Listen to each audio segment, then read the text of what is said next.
Hey guys, welcome back to the Marshall and Southern. As you can tell today, we are not at my home HO layout. We're over here at my buddy Rob Hale's house, and he has been nice enough to let us do a review today of the new ScaleTrains HO Scale SD40-2 release. As you can tell in front of you, we have the Norfolk Southern Thoroughbred painted, and then we have the Conrail quality, that is ex-Norfolk Southern with a patch on it. Technically, both of these locomotives are ex-Conrail. One's just been painted in NS paint already, and the other one has not. Reason I chose to do these two, and I might go back and do another Conrail later. I hadn't made my mind. So they did the quality logo, and then they did a can opener logo, both of them with NS patches on. So I might do another one later, but we'll see. But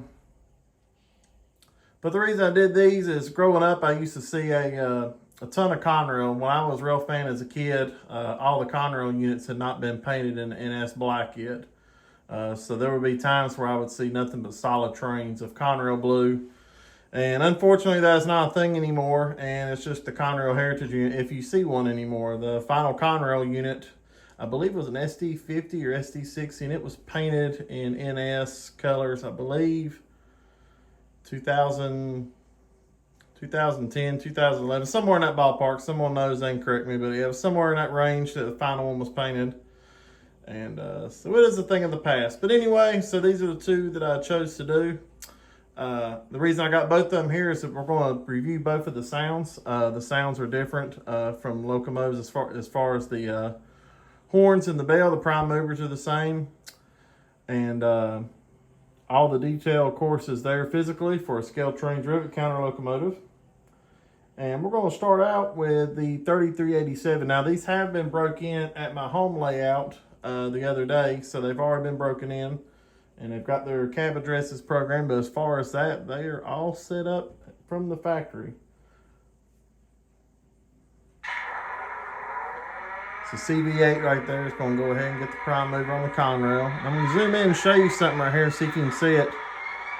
And this is per the prototype, so if you can tell, I don't know if you can tell or not, but on the number boards, it is two different fonts, and that is how the prototype was. So I thought that was pretty neat that they narrowed that down.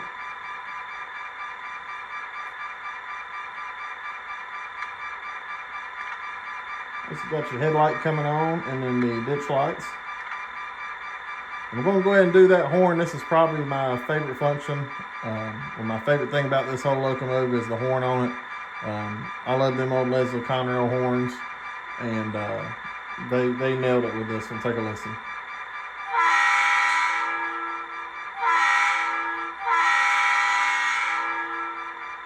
I mean, that little after quill right there, I mean, that's perfect. So I end up having to put that sound file on my N-scale ones because that's right on. And here's the bell.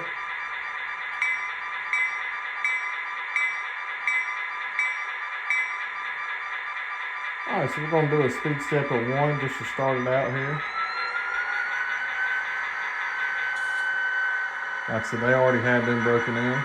So we got a speed step of 1. And then we're going to jump up to 5. That's 5 speed steps on it. All right, bring it back down to 0. Now we're going to put it in reverse, and we're going to jump right into speed step 10.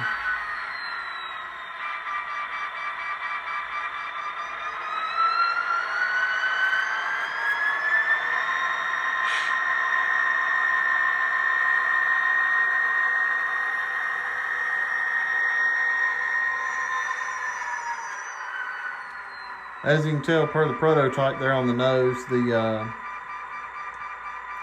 I guess what you call them, the marker lights there on the nose, those are blanked. The class lights, those are blanked, so they did that under NS ownership.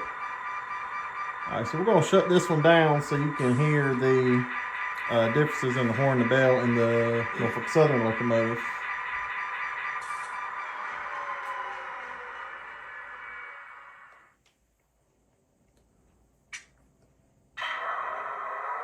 Now, as far as the prime movers, all the sounds is pretty much going to be the same.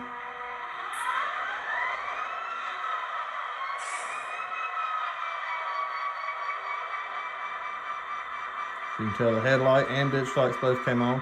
Now this one here is fitted with a P5 horn, so I don't know if you can see it right there on the cab. I'll zoom in right there. So this one has a P5 horn. I have to do some research exactly to see when they changed that, because I've seen a couple different YouTube videos of this exact number, and when I seen it with a P5 horn, it was wearing the horsehead scheme, paint scheme.